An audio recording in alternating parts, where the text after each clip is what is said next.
L'Allemagne accueille depuis 3 jours à Munich la conférence de Munich sur la sécurité. Une rencontre dans un contexte de tension au Moyen-Orient et en Ukraine. Pour en savoir plus, mesdames et messieurs, sur les enjeux de cette conférence, nous retrouvons en direct de Casablanca Hassan Alaoui, directeur de la publication de Maroc Diplomatique. Bonjour à vous et merci de répondre à notre invitation. Bonjour monsieur, merci, je suis là.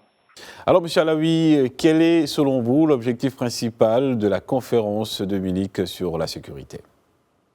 Écoutez, comme depuis quelques années déjà, depuis longtemps, je dirais presque 20 ans, la conférence de sécurité, de Munich porte, comme son titre l'indique, sur évidemment la sécurité, c'est-à-dire le renforcement de moyens de faire prospérer la paix, d'instaurer, la paix, de procéder à des règlements de conflits. Il y en a à peu près, 32 ou 34 conflits qui sont dans le monde, qui sont plus ou moins ouverts ou latents, mais qui persistent et qui évidemment menacent la paix internationale. Donc, Munich, c'est devenu le sommet rituel, un petit peu emblématique de cette volonté internationale de recouvrer la paix dans le monde. Et chaque année, bien entendu, cette conférence prend des allures et des dimensions particulières, à telle ancienne qu'évidemment, on se retrouve avec à la fois des acteurs différents, des enjeux différents et complexes, et évidemment la même volonté d'aller au-delà et de régler les problèmes entre les pays. Donc voilà, cette année, c'est particulier parce que, évidemment, la domination, du thème central qui est celui d'Ukraine a pris, évidemment, des allures particulières parce que il y a un nouveau président américain, évidemment, et puis il y a aussi une Ukraine qui est en souffrance. Et par rapport à ça, justement, mettons les pieds dans le plat. Le président ukrainien Volodymyr Zelensky a exhorté l'Europe à s'affirmer face à Trump et également à la Russie.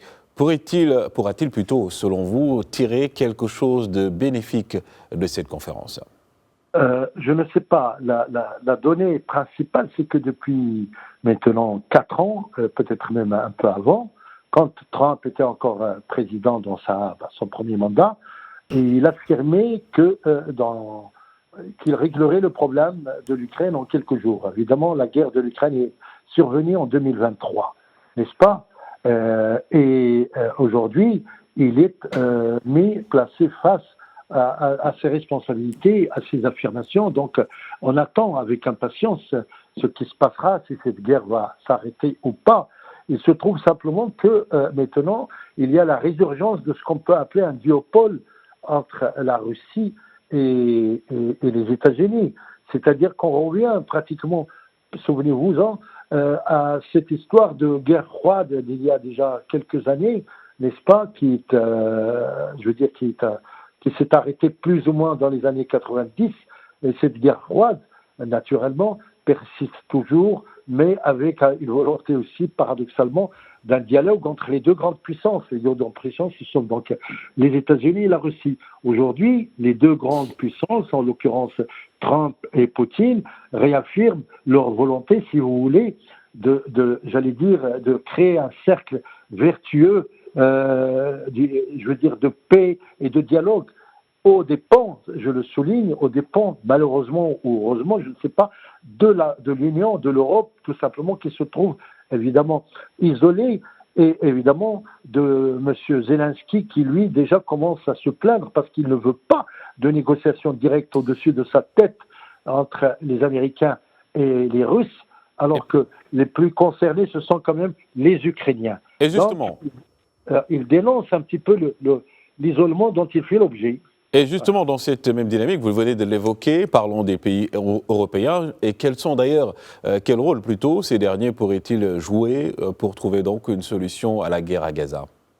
Non, ils ne peuvent pas. Aujourd'hui, ils sont isolés sur les deux plans, aussi bien l'Ukraine que sur le plan du Proche-Orient, du Moyen-Orient.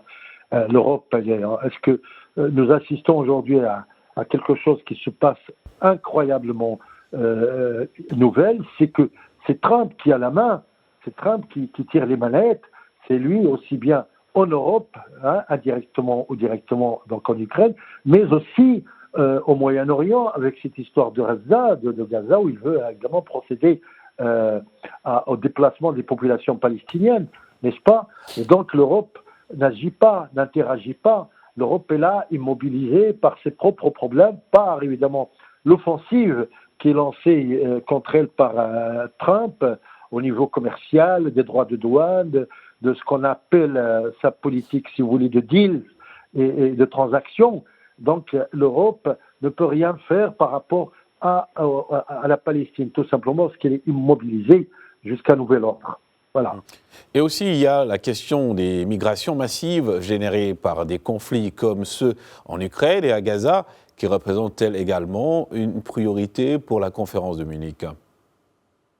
La Palestine n'a pas été tellement abordée à Munich. Vous savez, Munich, il faut se rappeler quelque chose, c'est que la Russie a eu beau rôle depuis longtemps. En 2008 déjà, si vous vous rappelez, Poutine avait fait un discours magistral qui marque encore les mémoires de tous ceux qui ont vécu cette période, où il a évidemment mis en cause, si vous voulez, la puissance occidentale contre la Russie. Et s'il a commencé à s'inquiéter déjà par rapport à cette guerre qui était plus ou moins prévisible en Ukraine, qui évidemment lui-même la juge comme une provocation sur ses propres frontières. Et donc, en ce qui concerne, si vous voulez, le rôle sur la Palestine, il restera toujours moins, et encore plus sur l'immigration. Il n'y a pas d'immigration, je veux dire, majeure en ce moment depuis 2015. Nous avons assisté au flot incroyable, cette immense marée humaine qui déferlait sur l'Europe, qui traversait la Turquie. Aujourd'hui, les choses ont changé. L'immigration ne menace plus l'Europe parce que, au compte-gouttes, les clandestins, parce que c'est de ça qu'il s'agit, ou les immigrés irréguliers ne passent plus. Il y a des lois qui s'instaurent et même les pays, je veux dire, hôtes, très généreux comme l'Allemagne, commencent à régler un petit peu leur législation, je veux dire, la remodifier pour justement empêcher l'immigration. Et voilà. très rapidement également, il y a une question qui est assez importante, c'est la question des tensions autour de Gaza. Risque-t-elle aussi d'aggraver les fractures géopolitiques déjà existantes au sein de l'UE et également de l'OTAN et le rapport avec le président Donald Trump? Bien sûr que oui, parce que de toute façon, j'allais dire le surgissement faramineux, pardonnez-moi l'expression, de Trump dans la scène de Gaza, c'est quelque chose d'inouï. Donc, on voit aussi en face qu'il y a un immobilisme malheureux, condamnable de la Ligue arabe, des pays arabes qui ne bougent pas le pouce, et aussi, bien entendu, l'immobilisme de l'Europe qui ne peut rien d'autre face à un Trump qui déjà prend l'initiative et jette des pavés dans la mare. Aujourd'hui, il y a un risque simplement j'allais dire, d'interventionnisme encore inédit qu'on ne connaît pas la nature. On attend 2-3 mois à Gaza. Et Gaza, c'est la victime de tout ça, de ces contradictions incroyables.